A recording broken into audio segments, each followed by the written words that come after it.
Y pues sí, el tema de las extorsiones en la Ciudad de México no es nuevo, es una gran preocupación, de hecho, para los comerciantes de las distintas zonas de la capital que tienen que pagar estas cuotas, ¿no? Lo que conocemos como el derecho de piso, a distintos grupos delictivos que los mantienen amenazados con el temor de que si no pagan en cualquier momento pueden hacerles daño, pueden cometer algún delito en contra de ellos o de sus familiares.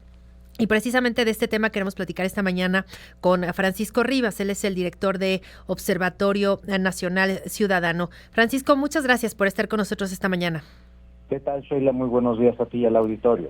Pues este caso de la Agrícola Oriental, pues de nueva cuenta pone el tema de las extorsiones sobre la mesa y queremos saber cómo ha evolucionado este delito, cómo podríamos evaluar la estrategia que han emprendido las autoridades para combatirlo y sobre todo pues para contenerlo. A ver, lamentablemente la extorsión es uno de los delitos que más ha crecido junto con las desapariciones de personas en este sexenio. Uh-huh. Lamentablemente es un delito muy poco visibilizado por el temor que tienen las víctimas a denunciar y por la falta de atención y estrategia de muchas autoridades a lo largo del país. Cuando hablamos de extorsión estamos hablando de un número importante de delitos que puede incluir las llamadas, engaños telefónicos y algunos delitos cibernéticos, pero indudablemente los más preocupantes tienen que ver con las extorsiones presenciales. Una de estas formas es la que ahorita describías, que es el cobro de derecho de piso. No es la única. Hay que recordar que un aspecto que se ha manifestado en algunos, en este último sexenio de una manera muy consistente, es el control que tienen los delincuentes sobre los mercados, incluso mercados lícitos, en donde imponen a los comerciantes pues ciertos productos, o sea, vender solo ciertos productos, ciertos proveedores, ciertos sistemas de distribución, o les impiden vender ciertos productos y ciertas marcas de ellos.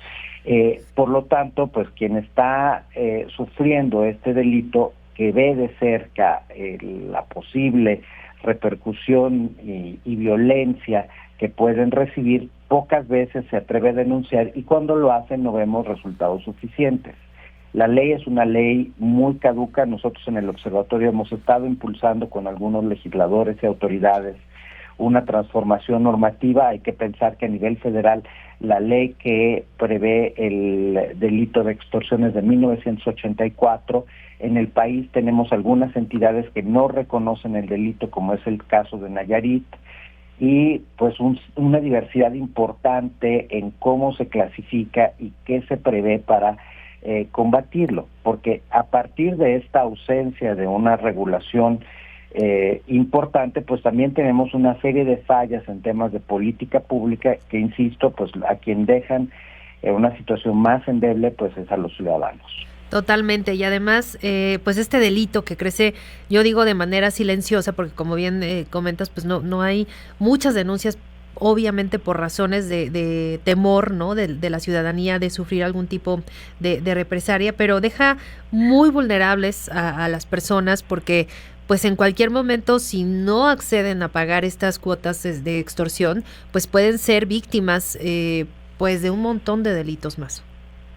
Efectivamente, y hay que decir que donde hay extorsión hay otros delitos. Donde hay extorsión hay giros negros, donde hay extorsión hay trata, donde hay extorsión se ocasionan esas lesiones dolosas, homicidios o desapariciones de personas, hay piratería, hay contrabando. Es decir, es un delito que luego permite la subsistencia de otros delitos, que está en todo el país.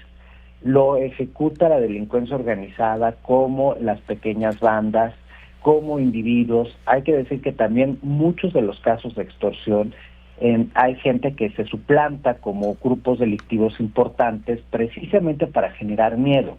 Entonces encontramos que en algunas partes del país pues hay alguien que se presentará como el Cártel Jalisco Nueva Generación o como Sinaloa o como el grupo delictivo de la zona preponderante y no necesariamente pertenecen a ese grupo.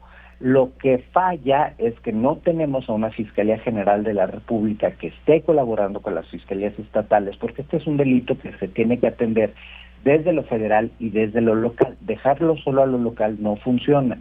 Y más, bueno, insisto, tenemos esta incapacidad, luego tenemos complicidades, tenemos una serie de deficiencias en la investigación, se abandonan las investigaciones porque no se ratifica la denuncia. O sea, hay fallas importantes de las fiscalías que no están atendiendo adecuadamente este fenómeno.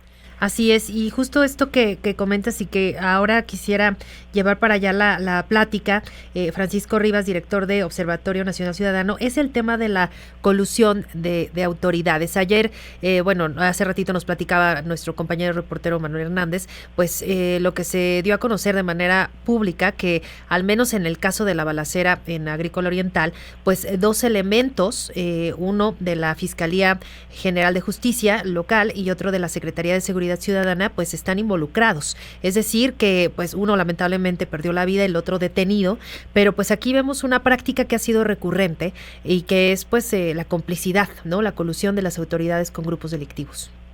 Mira, yo puedo asegurar que la mayor parte de funcionarios en el país son personas que intentan hacer su trabajo a pesar de las dificultades que se tienen. Este es el sexenio en donde hemos tenido más recortes presupuestales y aún así pues muchísimos policías, ministerios públicos, peritos, intentan hacer bien su trabajo. Lamentablemente las complicidades sí son una realidad, y esto es porque a pesar de que es un sexenio en el cual tanto se ha hablado de combate a la corrupción, la realidad es que no hay una política de combate a la corrupción, y en el caso de las policías y de las fiscalías hay hay prácticas ya probadas, efectivas, que sirven para reducir los casos de corrupción en las instituciones, insisto, de procuración de justicia y de seguridad. Lo malo es que no se implementan y de nuevo, estos recortes presupuestales sin sentido que hemos tenido a lo largo del sexenio, lo que hacen es favorecer esa corrupción, porque entonces no les dejan a veces de otra a los policías que una mala actuación, que un mal ejercicio, y eso no quiere decir que los vayamos a justificar, simple y sencillamente hay que entender dónde está el problema para poderlo atender. Así es, porque además hay mucha impunidad, también hay que decirlo, porque por mucho que se investiguen en las áreas de asuntos internos, pues este tipo de complicidades, pues muchas veces continúa ocurriendo, no hay impunidad, y esto alimenta el que otros elementos pues sigan involucrándose y que pues además realicen en este caso, y no sé, y ahora tú me lo dirás, pues este operativo, por ejemplo, que realiza la Secretaría de Seguridad Ciudadana, y no la Fiscalía, ¿no? Que finalmente pues tenemos ahí esta idea originalmente de que quien investiga es la Fiscalía y la Secretaría de Seguridad pues de manera preventiva es que realiza sus labores. Aquí fue la propia Secretaría de Seguridad quien está realizando esta labor de investigación, porque ellos mismos así lo dan a conocer, y pues es donde se da este enfrentamiento, ¿no? Y que muy lamentablemente pues hay una pequeñita que sigue hospitalizada, estable pero delicada, y que pues esto pues provoca además mucho temor entre la población. Bueno, en esta romería, en esta época muy concurrida, pues provoca eso, preocupación entre la población. Pues mira, lamentablemente una de las prácticas más comunes que tienen las autoridades es que cuando se da un caso de corrupción en muchas ocasiones no lo investigan adecuadamente porque no tienen la capacidad o porque no quieren hacerlo, y lo que se limitan a hacer es accesar al elemento en vez de, pues ahora sí, evitar que una persona que está incumpliendo con la norma, que ya demostró que no es confiable, pues siga haciéndole daño a la sociedad. Entonces, necesitamos ahí dar seguimiento a estos casos. A mí me parece positivo que la Secretaría de Seguridad se involucre en estos temas, porque pues parte de las reformas que hemos tenido en términos policiales y en términos institucionales, precisamente lo que buscaban era que las mismas policías pudieran ser un elemento relevante de las investigaciones y pudieran aportar información clave que luego obviamente deberá ser profundizada y judicializada por la misma autoridad de procuración de justicia, es decir, la Fiscalía General de la Ciudad de México. Hay fallas importantes en estas cadenas, en estos procesos. Si hay que recordar que un espacio que dejemos vacío como sociedad lo va a ocupar alguien, y ese alguien generalmente es la delincuencia. Y esa delincuencia que se ramifica, que subsiste y que ha crecido, que en este sexenio ha crecido a niveles nunca antes vistos, es por la tolerancia de las autoridades, por la inacción de las autoridades o por la falta de estrategia. Necesitamos acciones puntuales que puedan ser evaluadas y mucha supervisión ciudadana para que no sigan existiendo estos casos de corrupción. Así es, y bueno, parte importante del delito también de la extorsión, pues es la impunidad, pues ante la falta de denuncia.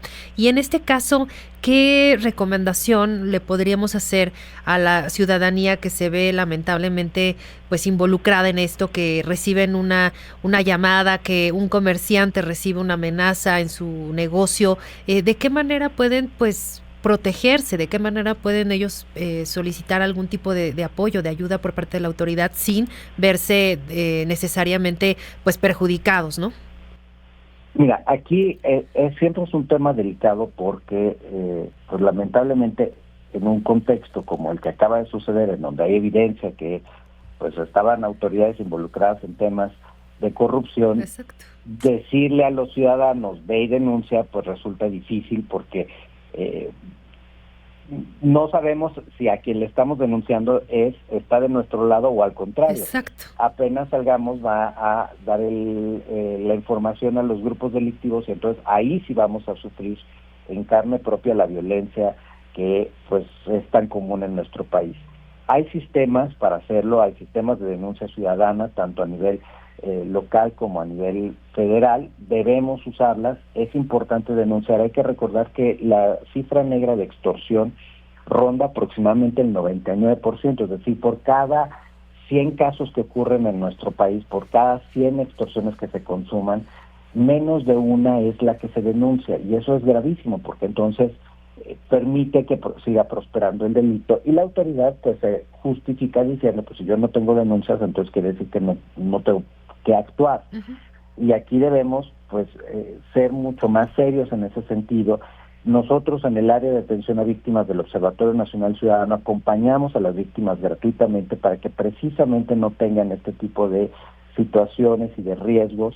Nosotros damos asesoría gratuita, psicológica y legal, y estamos ahí para poner las condiciones en donde un ciudadano no esté pues tan expuesto. Y así como nosotros hay otras organizaciones civiles que lo hacen, colectivos.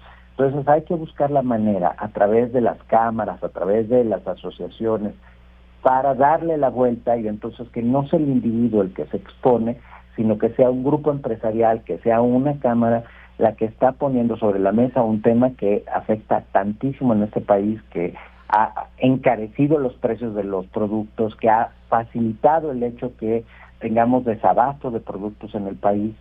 El mismo Banco de México ha reconocido el impacto que tiene en la economía del país la extorsión. Entonces necesitamos acciones serias y buscar la forma en la que los ciudadanos podamos aportar información sin necesariamente ponernos en riesgo. Pues ahí está esta puerta abierta para los ciudadanos que lamentablemente en estos momentos y pues quizás algunos amigos del auditorio pues conozcan o ellos mismos sean víctimas de extorsionadores, pues acercarse a ustedes, a otras organizaciones, pues para recibir orientación, ayuda. No están solos, porque a veces en estas situaciones pues de mucha crisis, de mucha presión, pues se puede llegar a actuar de una manera no adecuada y pues siempre hay una puerta para pues todas estas personas que lamentablemente viven y sufren la extorsión y pues de verdad muchísimas gracias, Francisco Rivas, por estos minutitos en MBS Noticias. Encantado, y cualquier información, precisamente como lo dices, está en nuestra página www.onc.org.mx. También hay un estudio muy exhaustivo sobre todo el tema de la extorsión para que puedan entender cuáles son los retos que vivimos, y estamos a disposición de los ciudadanos para poder apoyar.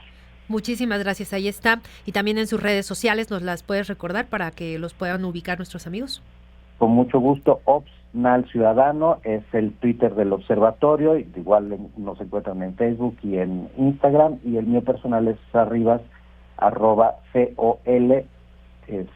Ahí también con mucho gusto los podemos atender. Muchísimas gracias, Francisco Rivas, director de Observatorio Nacional Ciudadano. Muy buen día.